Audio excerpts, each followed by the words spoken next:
is packed with the good. So with one token, you can redeem the 1 year sanitary pass for one African girl or one, a lunch for one African child. So that is the new stable coin that we want to introduce to go back to the essence of money, which is the exchange of the value. We want to establish a platform which can enable the value transfer instead of only the money transfer. So I think that is the true essence of the crypto and blockchain, and it's also the beauty of the whole blockchain system that we can bring to the people. So that is, yes. All right, so let me speak in my capacity as a UN and my capacity as an African as well, and for that matter, a Ghanaian. I think you're connected to that. First, I have to say that the UN Charter, don't see the UN as a separate thing. The UN is what the governments have established, including Uganda, Ghana, Nigeria. Okay, so it's not something that you should see as a separate thing, because if you begin to see it as a separate thing, then you say they are. In fact, it is us. All right, so it's a shared responsibility by all. So I wouldn't even look at the UN from the dimension you're looking at it. The charter of the UN itself is one that promotes country ownership. It's the one that respects the rights of countries. So it is not something that you can look, the UN says this. No, in fact, the principle of the UN is that we respect the rights of the countries and the sovereignty of countries. So that's the first thing I wanted to say. It's a misperception from that point of view. The second point is that the UN is not pushing for, in fact, the UN is not even a donor in that sense. Okay, ours is a facilitative role. In other words, if you find a UN person here in Uganda or some other country, it's really much to provide the support that the country has asked for. So we don't intervene on our own accord, we intervene on the basis of what the government is seeking for. So if you take a country like Uganda, for example, we do have what we call the United Nations Sustainable Development Cooperation Framework. So cooperation is the word, and collaboration. It is not a master-servant relationship. It's absolutely wrong. Okay, so I don't want people to live with a misperception. I know people clap, and of course, they have the right to, but it's important that we see the UN as a partner in development, as a partner, but the ownership is on the government. The people, they take the full responsibilities, and ours is just to support. So see that. Having said that, and coming back to the issue of what we're talking about in the fourth industrial revolution, the Secretary General himself has been pushing that agenda very strongly and has promoted with the member nations, now digital sort of strategies. And many of our agencies, including the United Nations Development Program, we've also started looking at the issues of blockchains, AIs, and all the other things, because we believe that the development agenda cannot be tackled and the complexity thereof without looking at the fourth industrial revolution. So in the spirit of that collaboration, the spirit of that partnership, we're here to support. And I think that, of course, I don't know the case you're talking about, and I'll be happy to look into it and to discuss it.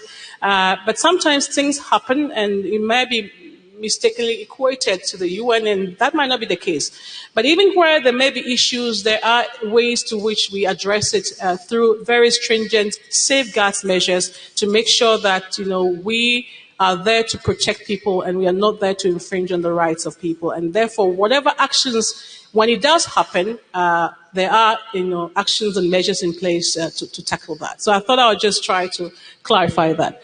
But perhaps just to maybe wrap up the discussion, because I know the beer is waiting, I just wanted to take some final reflections from you panelists. If there is any final reflections, just 30 seconds, anything that you want to say to close the chapter in terms of the links between SDGs and the fourth industrial revolution.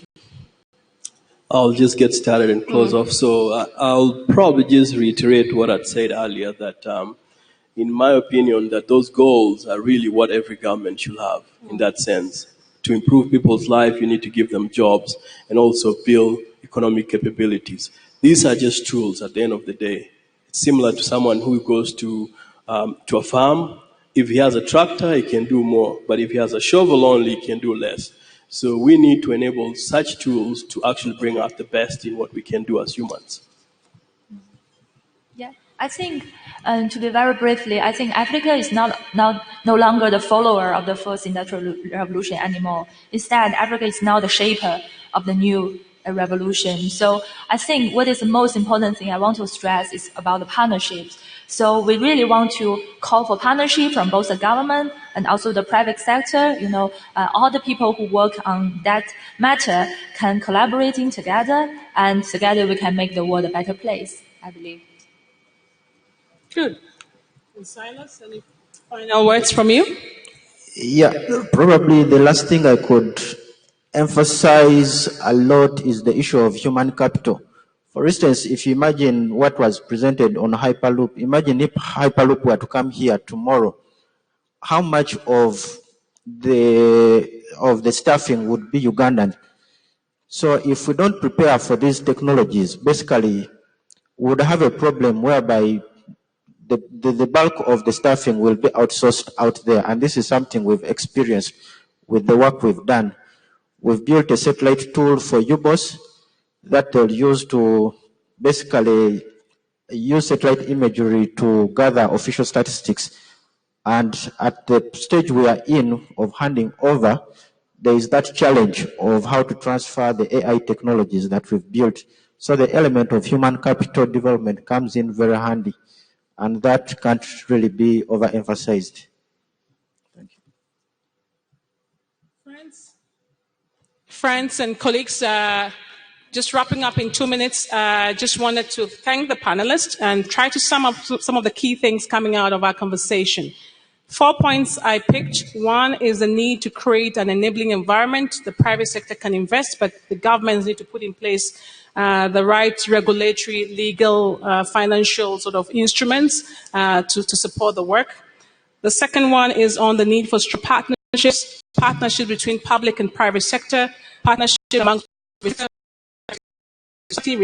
institutions, and I think something that we need to promote, partnership between also some of the companies, technology companies, in fact also with the United Nations. We've also talked about South-to-South cooperation, the importance of it, and I can see that, you facilitated Uganda to Ghana, and we, as part of our South-to-South cooperation strategy in the UN, that's something that we encourage very strongly, that countries can learn amongst themselves. It's much more effective. And finally, they need to prepare. I mean, the new age of technology is here with us. We don't want to be left behind. We want to prepare and invest in that. So this is a summary I take from our discussions this evening. And from our side, as the United Nations, we're here to support you. We're here to facilitate work that you're doing. And in fact, in Uganda here, we not only have the Pulse Lab, we also have the Accelerator Lab that UNDP is also launching to look into some of these things. Other colleagues in UNICEF, FAO, and others, we're all working together as a UN country team to push that agenda forward. So once again, I would like to thank you very much for putting this on the table here, and we look forward to deepening the discussions and deep diving into segments of it as part of our collaboration moving forward. And once again, thank you very much. Have a good evening.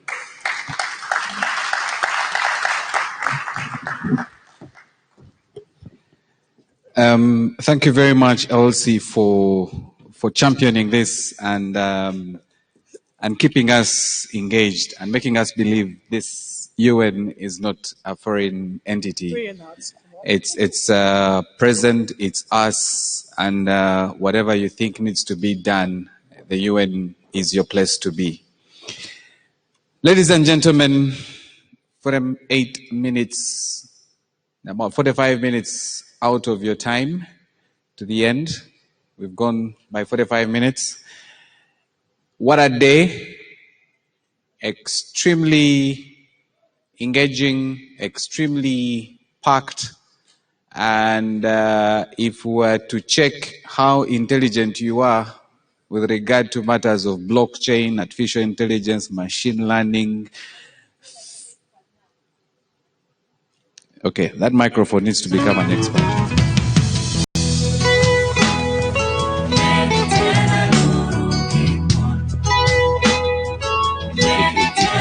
It was only meant for the president, so probably you take we can come and we share this microphone. But yeah, it's been powerful, it's been fun-packed. I heard that the people in FinTech want another session. It is possible. We just need to make sure you can mobilize the resources to bring us back. We will come. So feel free, the fintech guys, besides you're the money people. Disruption has been Sorted. Yeah. Well, So what has been your key takeaway? Remember, it's beer. Wow. I mean, all has been said. The fourth industrial revolution is actually here. Need I say more, Michael? Everything has been said about this and only confirms that you and I have to be ready. Now, when we say that we're preparing Africa for the fourth industrial revolution, it sounds far-fetched, but Africa is you, Africa is me. How have you prepared for this revolution? How have you upskilled? I mean, are you preparing yourself from wherever you are? Like we have seen from all the presentations, we need this technology in every aspect of our lives, every aspect of our work life. And one of the issues that has actually stood out is the fears of us losing our jobs, AI taking our jobs. And tomorrow, most interesting, is one of the issues to be tackled is the future of work. And I think that's quite interesting. You need to ask yourself, am I prepared for the future? What's the future of my job? Will I still have a job? Yes, you will if you prepare yourself. If you don't, Sophia will take your job. Okay, so Kwambe, there was, we are very smart at conspiracy. The first conspiracy was that Sophia was denied a visa. You dispelled that and you said it was a disease related to a kind of environment. And then there was a gentleman who was ready to propose to Sophia. So he feels cheated. Will there be an opportunity tomorrow for this gentleman to propose to Sophia over the live link? So, ladies and gentlemen, we'd like to bring this to a close.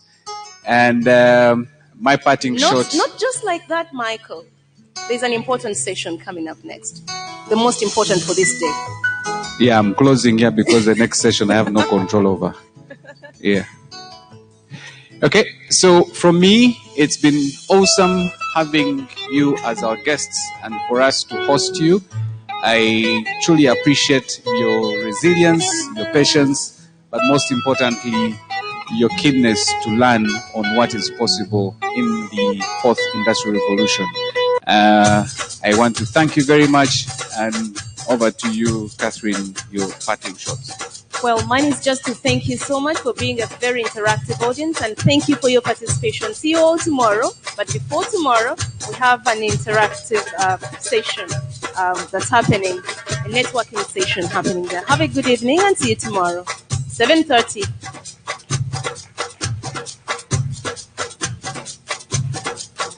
The location, the venue. The beer is on the floor up. Make sure you take enough to enable you come down properly. Otherwise, we'll not be responsible.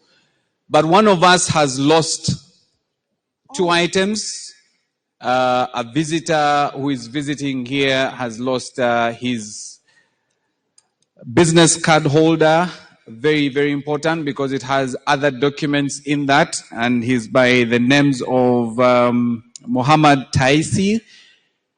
So should you find a business card holder with a gold pen, he misplaced them in this place, please look out for me or any of the teams that are supporting this event.